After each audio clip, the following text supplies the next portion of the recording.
तो एक भाई मेहनत करके उसे वाराणसी भेजा, तो व्याकरण और सब शास्त्रीय सब पढ़ाओ।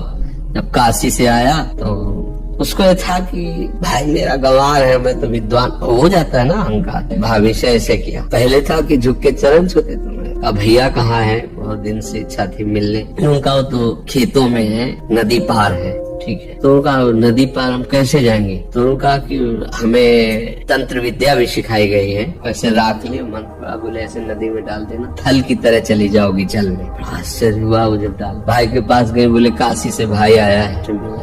भाई कैसे, घूम के आने में तो बड़ा समय लगता, तो उन्होंने राख दे दी, पर वो आने में खत्म हो गई, हम जाए कैसे, उन्होंने भूसा दे दिया ऐसे जा। वो भूस भी वही काम किया ऐसे। जब वो गए, भाई ने उनसे पूछा कि आप आई कैसे, उनका तुम्हारे भैया ने भूस दे दिया था।